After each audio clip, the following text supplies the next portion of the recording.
These are the 0.4b notes for pre-calc. We're going to be talking about solving absolute value inequalities. We already did absolute value equations where we had to write two problems. This one is kind of similar. So examples numbers 1 and 2, there is no math to be done. It's just the setup. So if you see a less than sign, or that includes less than or equal to, you're going to set up the problem this way. You're going to put a negative version of the number in front, followed by the less than symbol, followed by the x, another less than symbol, and then a 3. So you're going to write one large compound inequality with a negative number in front and a positive at the end. For example, number 2, for your greater than or equal to, you're going to write two separate problems. One is going to be x is greater than 5, so pretty much what you have without the absolute value bars. Then you write the word or in the middle, and you're going to write the x. You're going to flip the inequality sign and make it negative. So probably a little note there would be good. Flip negative. And that's how your answer would look on that one. So for example 3, make sure that you're identifying which type of problem you're going to do, so that way you're setting it up correctly. This is a greater than, so you're going to be doing it like example number 2. So let's write two equations, two inequalities.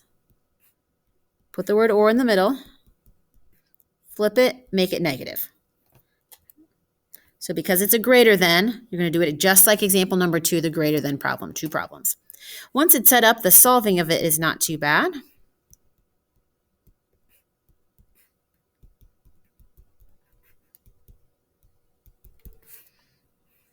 There we go. Example number 4 is a less than or equal to. So I'm going to do that like problem number 1, where I write one big compound inequality. So I'll move the negative 11 to the front. So the 11 comes up front, becomes a negative. Draw your symbol. Write down the middle part, draw your symbol again, and then put a positive 11 on the end. So again, just like example number 1, less than or equal to, done the same way. And then from there, just solve from the inside out. So trying to get the x by itself in the middle. And then again, still trying to get the x by itself, I'll divide by 2 in the middle, and on the right and on the left. So there's the x by itself. Divide and divide.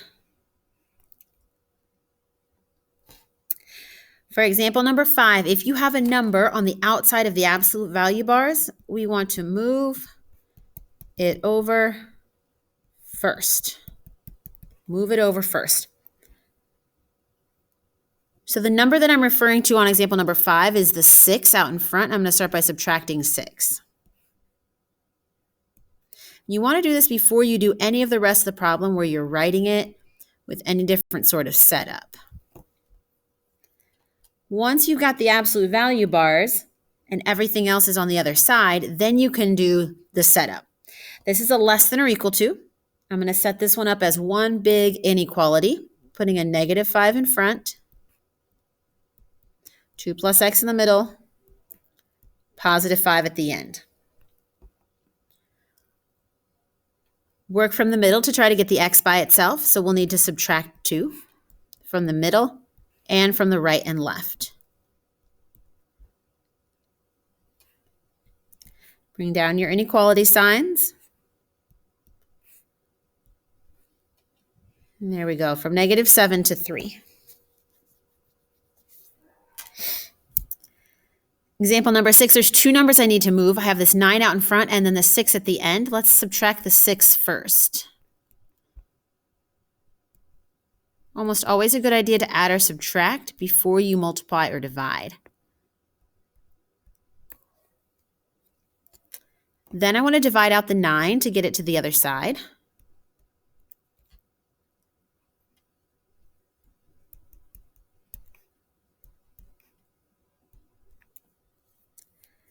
And from here, it's a greater than or equal to sign, so I'm going to create two separate problems. One pretty much like it looks. The other, I'll switch the inequality and switch the 5 to a negative 5. So remember, two things happening, the flip of the inequality and making the 5 a negative. And then just your basic solving.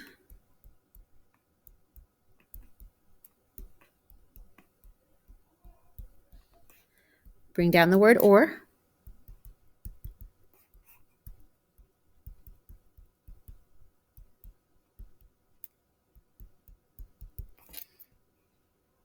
And there we are.